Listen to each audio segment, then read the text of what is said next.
Hello दोस्तों, यदि आप भी ऐसा सोचते हैं कि जो पढ़ा लिखा इंसान होता है जॉब उसी को मिलती है और जो पढ़ा लिखा नहीं रहता है वह ऐसे ही निठल्ले की तरह घूमता है, तो इस कहानी के माध्यम से हम जानेंगे कि इसमें कितनी सच्चाई है। तो इसको जानने के लिए आपको हमारे साथ लास्ट तक बने रहना होगा। दो दोस्त थे, एक का नाम राजू था और दूसरे का नाम श्याम था। श्याम जो था वो पढ़ने में बहुत तेज़ था, जबकि राजू जो था वो पढ़ने में बहुत वीक था। दोनों की दोस्ती भी बहुत गहरी थी।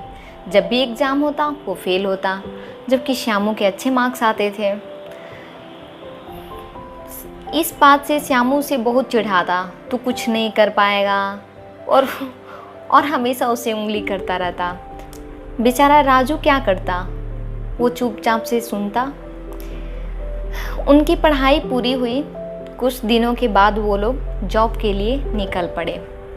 कुछ दिन बाद ऐसा होता है कि जो श्यामू था वो बहुत बड़ा बिजनेसमैन बन जाता है, जबकि राजू कुछ नहीं, एक छोटा सा दुकान खोलता है और उसी से उसका बिजनेस चलता है।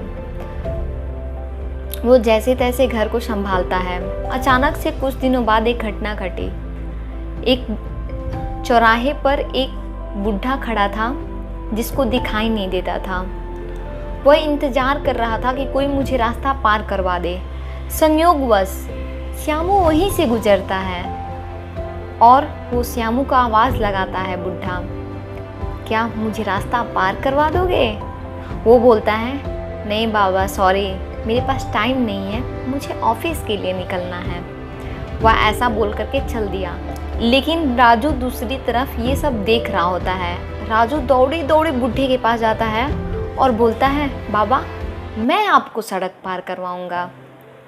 राजू ने बुढ़े को सहारा दिया और धीरे धीरे उसको पार करवाया। जब रास्ता पार करवा लिया तब बुढ़े ने उसको पकड़ते हुए कहा, बेटा मेरे पास कुछ नहीं है तुम्हें देने के लिए, लेकिन फिर भी मैं तुम्हें कुछ देना चाहता हूँ, या फिर तुम्हें कुछ चाहिए तो मुझसे मांग लो। राजू बोलता है, बस मेरे ऊपर इतना कृपा करिए कि मेरे अंदर जो दया भाव है वो हमेशा बनाए रखे भगवान।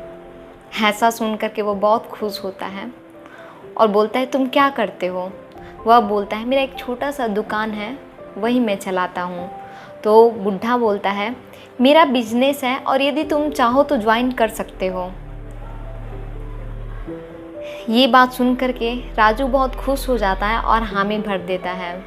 कुछ समय बाद वह जा करके बुढ़े के पास बिजनेस करने लगता है और धीरे धीरे समय जैसे जैसे बीतता जाता है, बुढ़े उसके कार्य से प्रसन्न हो करके उसको वहाँ का मैनेजर बना देता है। कुछ समय बाद अचानक से वो दोनों दोस्त रेस्टोरेंट में मिलते हैं। वहाँ पे वो खूब खाते पीते हैं, एक दूसरे के साथ मौज मस्ती करते हैं और बाहर निकलते हैं। बाहर निकलते समय कुछ बच्चे आते हैं, बोलते हैं मुझे पैसे दे दो। श्यामू तुरंत पैसा निकालता है और उसके हाथों में रख देता है। राजू बैठता है उनके पास और बोलता है, इन पैसों का क्या करोगे? आप बच्चों को जानते ही हैं। वो बोलते हैं चॉकलेट खाएंगे, बिस्किट खाएंगे। फिर वो बोलता है, बड़े होके क्या करोगे? पैसे कहाँ से आएंगे? आप लोग अभी तो भीख मांग रहे हो, बाद में कहाँ से पैसे आएंगे? तो ये बात सुन करके वो चुप हो जाते हैं। राजू बोलता है, मैं आप लोग को पैसा नहीं दूंगा, लेकिन हाँ आप लोगों का पढ़ाई का मैं पूरा खर्चा दूंगा और मैं चाहता हूँ कि आप मेरे साथ चलें, मैं आपको स्कूल में भर्ती करवाऊँगा। राजू उन सब का पढ़ाई का पूरा खर्चा उठाने के लिए तैयार हो जाता है। दूसरी तरफ श्यामू ये सब देख करके स्तब्ध हो जाता है और उससे रहा नहीं जाता है। वो पूछता है, तुम्हारे पास इतने सारे पैसे कैसे?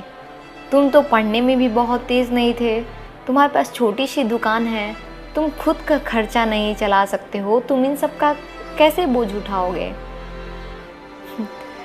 राजू हंसते हुए बोलता है, ज़रूरी नहीं कि पढ़ा लिखा इंसान ही सब कुछ करे। कभी कभी ज़रूरी ये है कि हमारे अंदर कितनी नॉलेज है, और मनुष्य की इंसानियत की असली पहचान परीक्षा से नहीं, उसकी इंसानियत से की जाती है। तो दोस्तों, ये स्टोरी आप लोग को कैसी लगी? आई होप अच्छी लगी होगी। हाँ, और यदि आपको अच्छी लगी तो लाइक ज़रूर कर देना, साथ ही साथ कमेंट बॉक्स में ज़रूर बताएं अपनी राय को, और साथ ही हमारे चैनल न्यू पाठक को सब्सक्राइब करके बेल आइकन को प्रेस कर देना।